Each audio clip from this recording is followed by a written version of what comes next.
इतिहास की पुस्तक दूसरा भाग अध्याय 14। इतिहास की पुस्तक दूसरा भाग अध्याय 14। आसा का राज्य।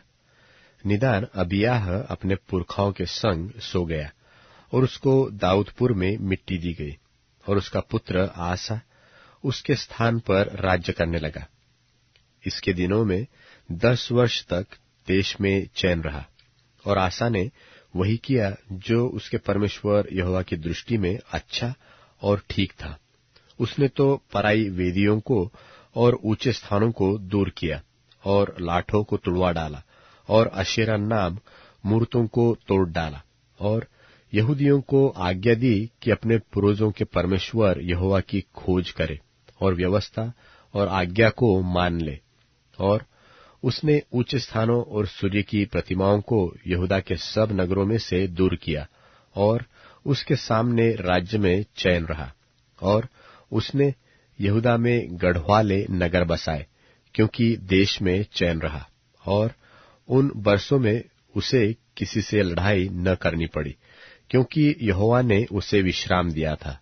उसने यहूदियों से कहा, आओ हम इन नगरों को बसाए और उनके चारों ओर शहरपनाह गढ़ और फाटकों के पल्ले और बेड़े बनाए। देश अब तक हमारे सामने पड़ा है, क्योंकि हमने अपने परमेश्वर यहोवा की खोज की है। हमने उसकी खोज की और उसने हमको चारों ओर से विश्राम दिया है। तब उन्होंने उन नगरों को बसाया और कृतार्थ किया। फिर आसा के पास ढाल और बर्छी रखने वालों की एक सेना थी, अर्थात यहूदा में से तो 3 लाख पुरुष और बिन्यामीनी में से फरी रखने वाले और धनुर्धारी 2,80,000, ये सब शूरवीर थे।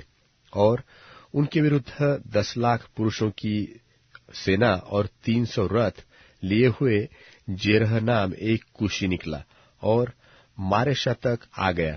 तब आसा उसका सामना करने को चला, और मारेशा के निकट साप्ता नाम तराई में युद्ध की पांति बांधी गई।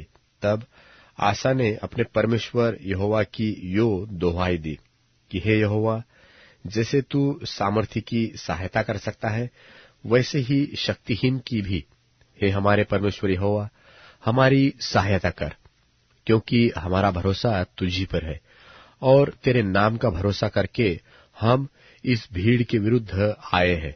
हे यहोवा, तू हमारा परमेश्वर है, मनुष्य तुझ पर प्रबल न होने पाएगा। तब यहोवा ने कुशियों को आसा और यहूदियों के सामने मारा, और कुशी भाग गए, और आसा और उसके संग के लोगों ने उनका पीछा गरार तक किया, और इतने कुशी मारे गए कि वे फिर सिर न उठा सके, क्योंकि वे यहोवा और उसकी सेना से हार गए, और यहूदी बहुत सा लूट ले गए।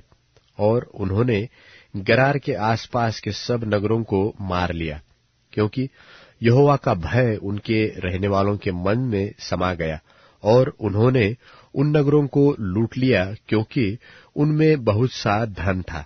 फिर पशुशालाओं को जीतकर बहुत सी भेड़ बकरियां और ऊंट लूटकर यरूशलेम को लौटे।